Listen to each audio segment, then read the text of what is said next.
You're listening to the Hustled Up Podcast.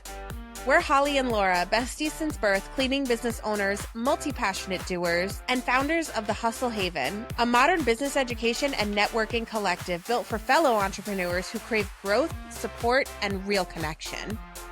Now, we're your go-to girlies for the real side of entrepreneurship. We're covering wins, fails, and the messy middle. So come on in and let's talk branding, booking, burnout, and everything in between.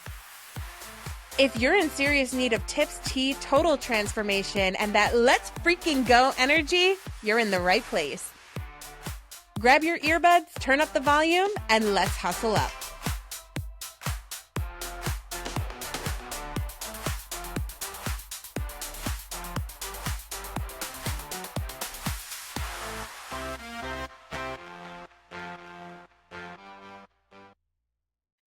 Hello, friends, family, loved ones, listeners, and fellow hustlers. Welcome back to this week's episode of the Hustled Up Podcast. We are your hosts. My name is Laura. And my name is Holly. And we are super excited for this episode because we were joined by a guest. We had the pleasure of chatting with Ashley Cruz. She's the owner of Celestial Shine Cleaning in Pennsylvania. So pretty close to us, another fellow Northeasterner. Baddie. Yep. And honestly, our conversation was amazing. We chatted all about growth and more specifically, the changes that come with growth, which we all know growing pains are a thing. And it's not just like when your legs hurt when you're getting taller. It's really a real thing. And we discussed everything from difficulty with hiring employees, being a leader, all the way to not wanting to delegate and let things go. Because as entrepreneurs, it's our baby and we want to hold on to everything and nobody can do anything as good as us. So we talked about all of the struggles that come with growth, but also all of the blessings that come with growth too. And she left us with so many golden nuggets, and I definitely think that you are also going to enjoy this conversation that we shared with her. So without further ado, we're going to cut to commercial and we'll be right back. Hey business owners, are you looking for a better way to communicate with your employees? Whether you've just grown tired of your boring, unresponsive email threads or you're sick of paying tons of money for something like Slack or Connect Team, Discord is your answer and I'm going to teach you all about it. In the Hustle Haven's brand new course, Discord 101, I am going to walk you through step by step on how to create a Discord server for your business. This detailed course features over 90 minutes of video content, as well as a bunch of PDF downloads to get your server ready to absolutely slay your employee communications. Get ready to level up your company culture with this free platform. Don't wait any longer. Discord 101 is the course for you. Okay, we are back. And as promised, we are here with Ashley Cruz, fellow cleaning business owner. So Ashley, if you could just quickly introduce yourself to our listeners, tell us a little bit about you as well as your business. Absolutely. First off, thanks for having me. Of course. So my name's Ashley Cruz. I am out of Pennsylvania. I own Celestial Shine Cleaning, and we're in about 5 years now. As September will be our 5-year anniversary. Super excited for that. We have grown so much, and I'm just really excited for this journey. It's just continually different. And when it's something that I never envisioned myself doing, but it's kind of how the cards fell and I'm all in. I love that. I feel like that's a common theme whenever we have guests on. The one common is, I didn't grow up saying, I'm going to own a cleaning business one day. Cleaning business ownership kind of just finds you. So I'm curious to know, how did it find you? How did it happen upon you? So it's kind of crazy. Like, I was in corporate America, you're 9 to 5. I have 2 kids. COVID happened. I was working from home for a clinical trial company. I got laid off and I was like, I am spoiled. I don't want to go back into an office. I was having a hard time finding something where I was making the money that I was making in that position. And my husband actually was like, why don't you start your own business? And I'm like, what? Because we have another company. He does hardwood flooring. So, he was in that like a year and a half into that. And he's like, why don't you just start your own business? And I'm like, doing what? And he's like, how about cleaning? You love to clean. And I'm like, I kind of laughed it off. And then I like started doing some research and I'm like, this is genius. So he's actually the brains behind it, which is kind of funny. And I just went all in. I started doing research. I was like, I was just all in. I'm looking up rates. I'm looking up products. I'm testing stuff out in my house. I was all in. That's amazing. So I guess we have the hubby to thank for this journey that you're on. And I think that's pretty cool too, because maybe you guys can kind of refer each other business too. Your businesses go hand in hand, which is pretty cool. Yeah. And it is where we live in the Lehigh Valley, people are very personable. So when we're talking in a customer's home about something else might come up and we're like, hey, we know somebody that could do that for you, So, and with his end, because he's doing construction, he's doing flooring. Sometimes he's not in a home where it's just flooring. Sometimes it's brand new construction. So, then that kind of comes into a post-reno clean or vice versa. I'm in a customer's house cleaning and their floors need to be sanded. And I'm like, just when you're ready, I know somebody, so it's just, it's crazy how it just falls hand in hand. That's awesome. And when you first were like, okay, I guess I'm going to do this, I'm assuming it started with just your cleaning supplies, going out and getting clients. But as you told us off camera, you have been experiencing some growth, which is amazing, right? That's what we love. So you've probably been dealing with a lot of changes in your business. And so Absolutely. What is the biggest change you have noticed from day one, going out, getting your clients, whatever, and to today? What is the biggest change you've gotten to experience within the last 5 years? The biggest change, I would say, is probably the hiring process. I would literally, because I started solo, but I used to have helpers. So when I needed help, I'd be like, hey, do you want to make some money? I threw them a rag and a spray bottle and I said, go in that bathroom and clean. I would go in and check it, but I wasn't checking like I check now, right? I wasn't fully quality checking. And so I would definitely say the employees and the structure of having employees. Now we have a very structured training regimen. They're in training for weeks. There's quality checks. There's a very specific process that we use now. So that's it's funny to see how we started. And I would take anybody, literally anybody. Oh, we get that. Anybody with a pulse. You got legs? Come on. Yeah, for sure. You know how to spray a bottle? Yeah. Yeah. So yeah, I would definitely say the employee aspect of it, who we're having on our team. Awesome. That's definitely the hardest part, I will say. Yeah. Even to this day, hiring employees and managing employees at any side is one of the hardest parts to owning a cleaning business, in my opinion. Yeah, it really is. And I think it is also in the same vein, it is the most important thing to learn. Yes. Absolutely. Being able to be a leader, and being able to give constructive feedback, being able to have uncomfortable conversations, because when we first started hiring, we were in the same boat. We hired anybody. And if they were messing up, we didn't want to confront them because, we're the cool entrepreneurs. So we never wanted that confrontation. Plus, I just don't like confrontation in that way, but there is a way to deliver feedback in a constructive way that makes sense and encourages them to be better. And it's honestly tricky, though. It's tricky to learn how to be that good leader. Mm-hmm. It is because before I would let so many things go, 4 or 5 years ago, I would just let everything go and not even give the girls the feedback, whoever was helping. I would just kind of let it go.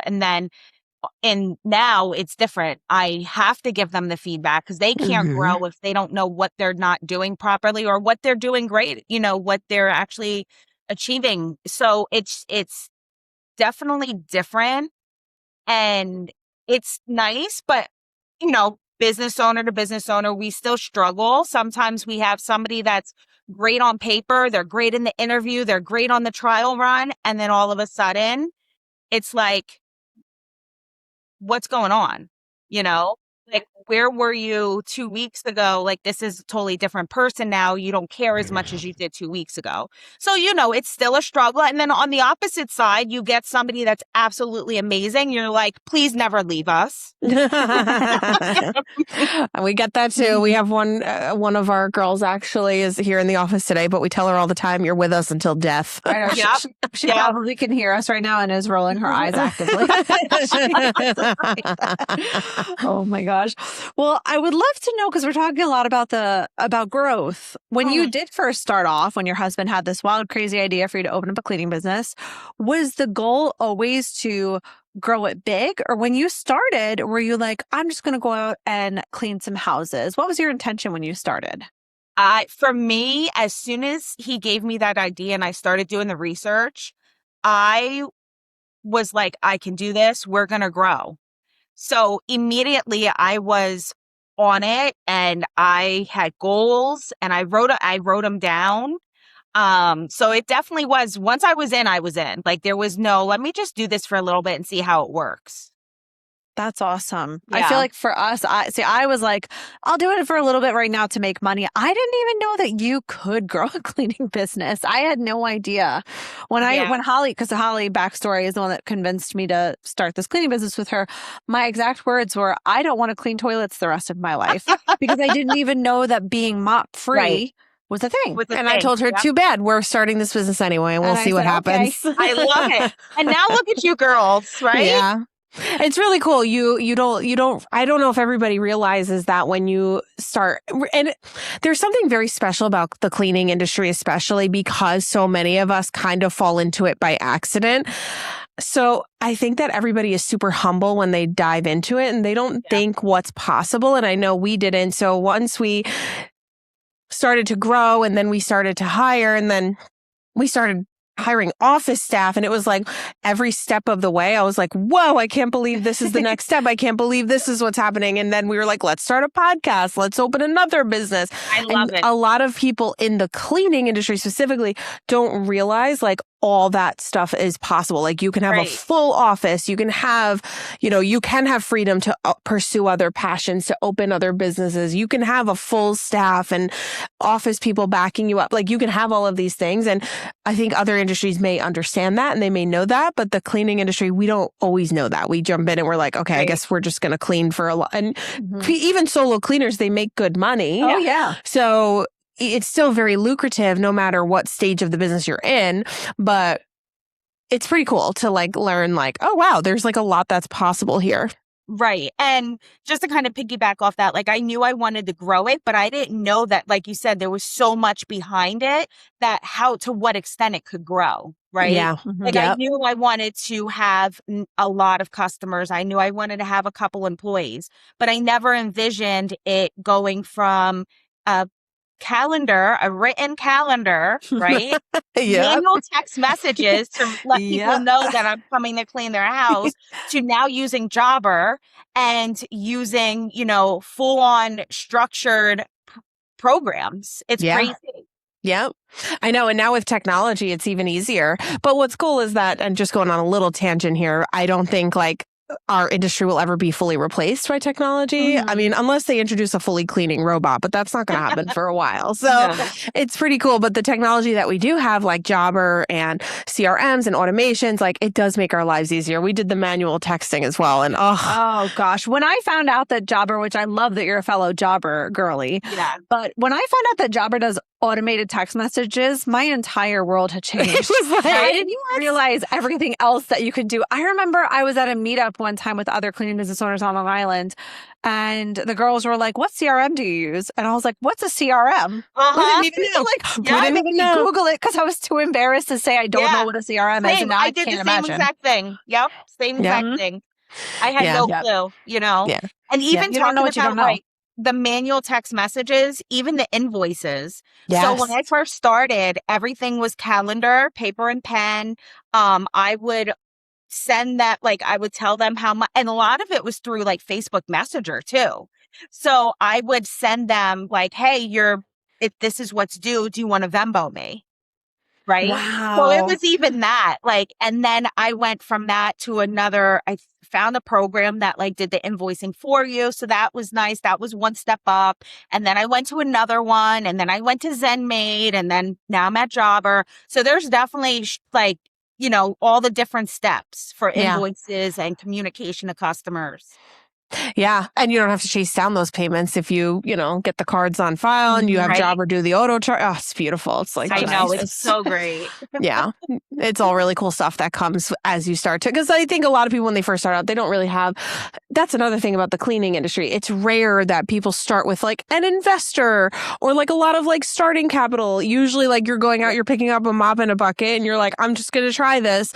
So we often aren't able to start with all of this cool technology. So as your business grows over time and you go through these changes, you can start introducing all of these cool little features into your business. And you're like, oh, damn, how did I ever do it before? But I couldn't imagine we have, 20 to 25 jobs a day on our calendar. Could you imagine texting 20 to 25 people every day? No. Just to confirm appointments? That would be crazy. Yeah, that would or be chase nuts. down 20 to 25 payments? Yeah. Like manually? Oh my gosh, it would be crazy. Yeah, no, it'd be impossible. It would be impossible. I That's awesome. Can imagine. Yeah. I can imagine. Couldn't, wouldn't, shouldn't. No. But that's really cool.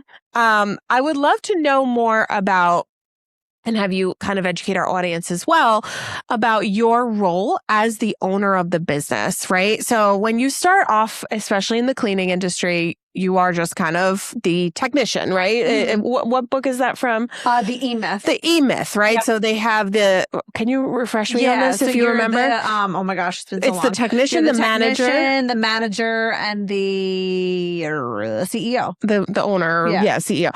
So your role changes as you start, and you start usually as the technician of your business, right? You're kind of doing everything, but it's on a smaller scale, right? You're going on estimates, you're cleaning the houses, you're Sitting in the car, sending a million confirmation texts. You're sitting in the car sending confirmation texts at the end of a long day, right? But then as you start to grow the business itself and you start to hire and you start to delegate, your role starts to change. And just to let all of our audience members know, that never truly stops. No. We are almost $1 million business and we are still working on the friggin' roles here that we are doing. So it just never really stops. And what worked in the beginning is not going to work at a certain point in your business. It's not going to work when you have 50 clients. It's not going to work when you have 100 clients, 200 clients, 500 clients. It's always changing. So what I would like to know is how your role specifically as the owner has changed from when you started your business versus now. Is there anything maybe you let go of or anything you took on as your business grew and you realized you needed to step into different roles? Yep. So training is definitely one.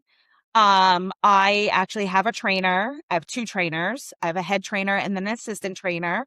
So that was one that I knew fairly quickly within, I would say, probably like the last 2.5 years. I needed to delegate because I couldn't do everything. I couldn't clean, train, do all the back end admin stuff. So that was definitely one. So we have a trainer, also manager. I have a manager, but she only really steps into that role when I'm really not available. So if I'm on vacation, if something personal is going on in my life that I'm just not available, I'll just message her. I'm like, hey, can you be on call? Can you message, can you man Jobber the questions from customers and stuff like that? We also use, Connect Team. So, can you make sure that you're answering questions from the cleaners, from the girls? And so training, management, and now my most recent one is actually a content creator. So I just hired somebody a couple weeks ago for my socials, and it is great because if you looked at my socials before, it would be 3 posts in 1 week and then a 3-week gap. Yep. I understand that. It's just, I would, in my back of my head, I would want to do it. And I knew I had all these ideas of things I wanted to post, and it just never got done because I had other priorities. Mhm. So content creator is the most recent, and that's been a game changer too for me. So it is really nice to be able to add in these different options. And the other thing is I'm actually thinking about maybe hiring an assistant. Okay. Just to kind of do the things that I also don't have time to do. Like maybe I need business cards printed. Maybe I need to run an errand that has to do with the business. I'm, manning jobber. So like little things like that. But that's also something that I've been kind of tossing back and forth. Like, should I do it? Shouldn't I do it?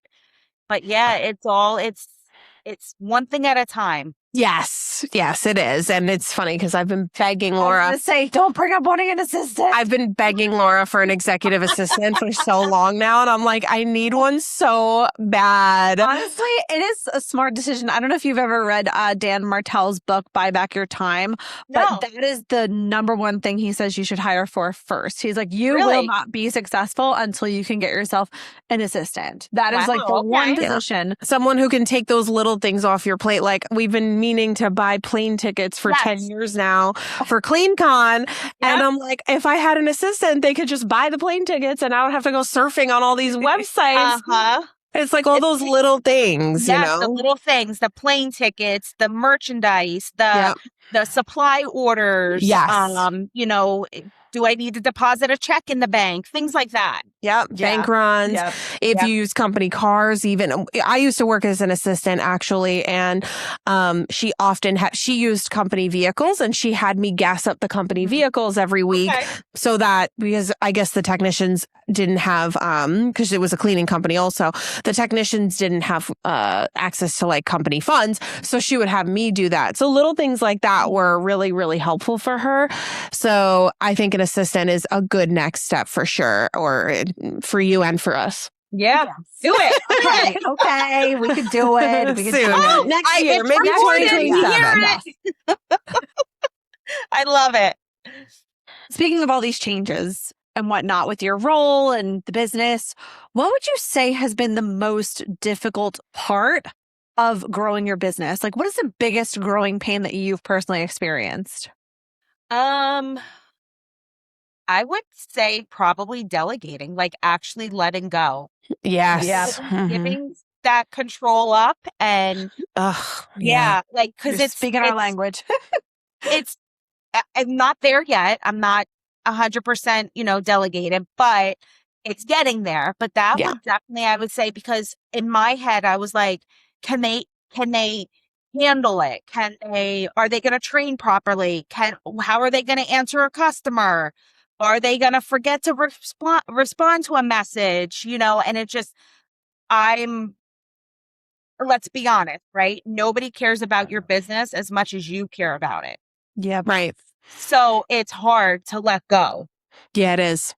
And I'm a certified control freak. So You've gotten a lot I've gotten so much better. In the beginning, I was not good. Laura was she would drive me freaking crazy. I would answer a client text message.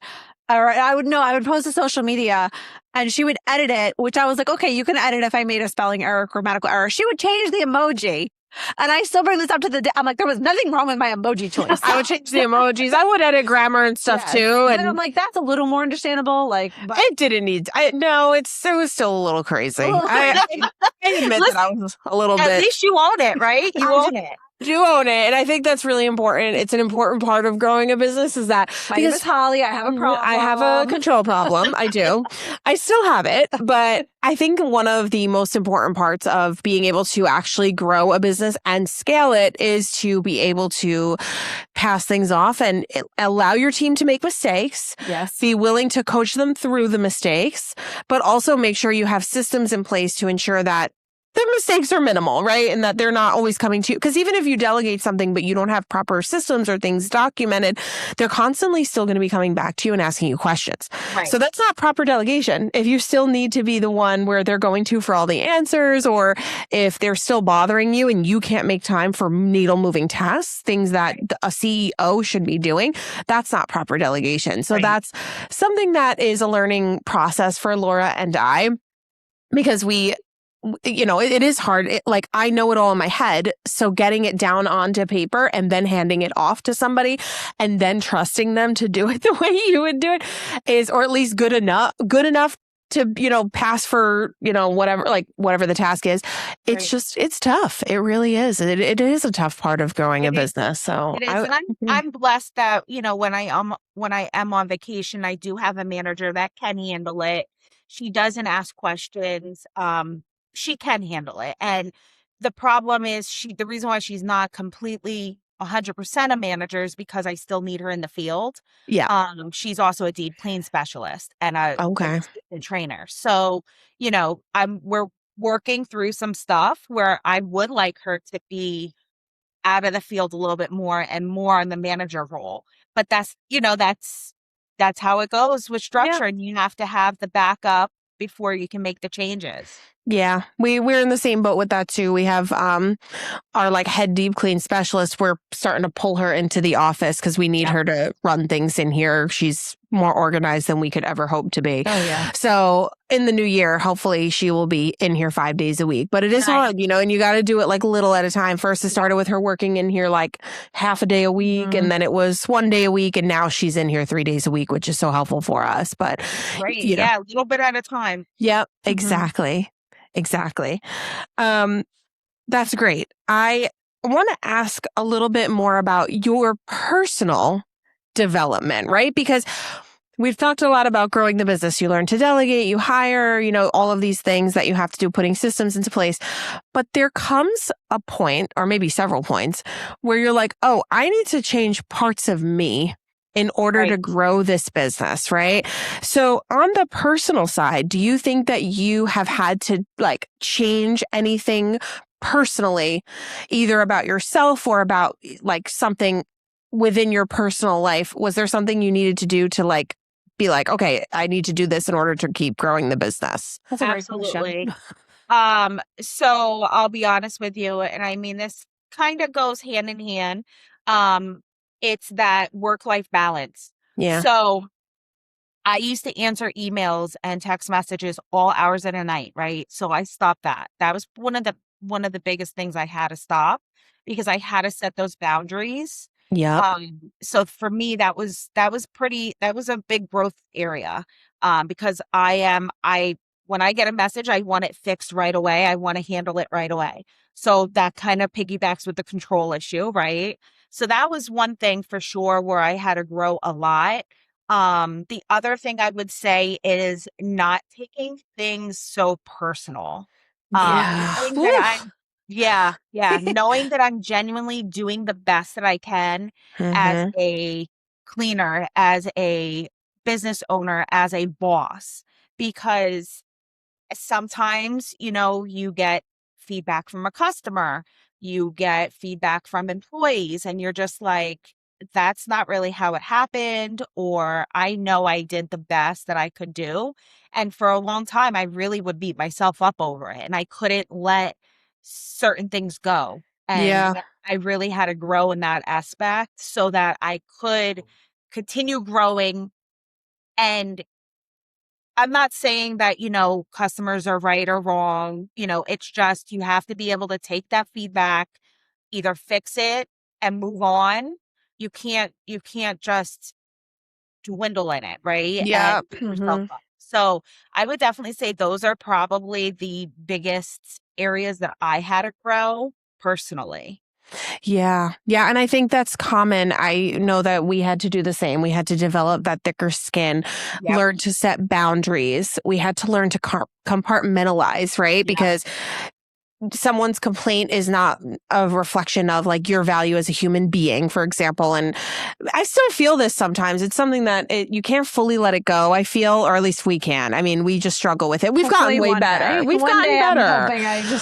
We've gotten better, but I used to let things keep me up on all hours of the night. But now I'm I'm not a failure as a business owner, but sometimes, I do feel bad. And I used to feel it more back then though.